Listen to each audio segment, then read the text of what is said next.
తెలంగాణలో పలువురు ఐఏఎస్ అధికారులు బదిలీ అయ్యారు.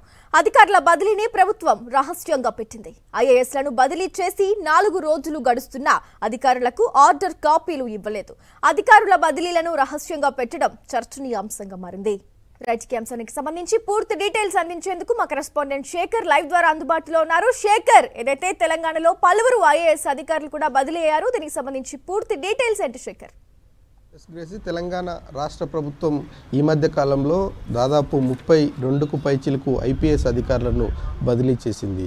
ఆ బదిలీ చేసిన నెక్స్ట్ 1-2 డేస్లోనే ఐఏఎస్ అధికారులకు సంబంధించినటువంటి బదిలీల కార్యక్రమాన్ని కూడా చేపట్టినట్లు తెలుస్తూ ఉంది. అయితే ఆ బదిలీకి సంబంధించినటువంటి ఆర్డర్ కాపీస్ మాత్రం ఇప్పటివరకు బయటకు రాలేదు, అధికారికంగా ప్రకటన కూడా చేయలేదు అన్నట్లుగానే సమాచారం అంతా ఉంది. అయితే బదిలీ చేసినటువంటి సమాచారాన్ని మాత్రం ఎవరైతే బదిలీ అయ్యారో ఆ బదిలీ అయినటువంటి అధికారులకు ఇచ్చినట్లుగా తెలుస్తూ ఉంది.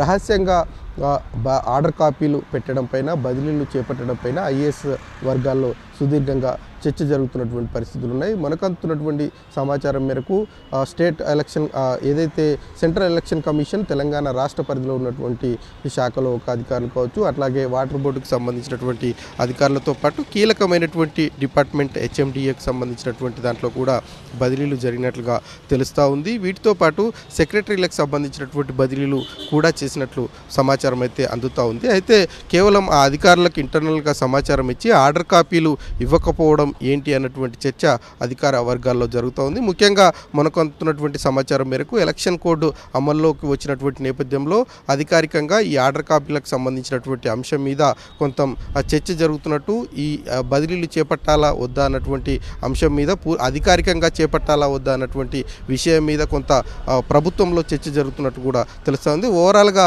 అయితే బదిలీలు చేపట్టినప్పటికీ కూడా అధికారికంగా ఆర్డర్ కాపీలు ఇవ్వకపోవడం వెనక ఆంతర్యం ఏమిటి అన్నటువంటి విషయం మీద ఐఏఎస్ వర్గాల్లో కొంత సుదీర్ఘంగా మంత్రాలు అయితే జరుగుతూ ఉన్నాయి. ఈరోజు కూడా ఇంటర్నల్గా లోపల మీటింగ్స్ జరుగుతున్నట్టు కూడా సమాచారం అంతా ఉంది. ఓవరాల్గా బదిలీలకు సంబంధించినటువంటి విషయం మీద ప్రభుత్వం ఎలా స్పందిస్తుంది, ఏ రకంగా ముందుకు వెళ్తుంది అన్నది చూడాల్సి ఉంటుంది.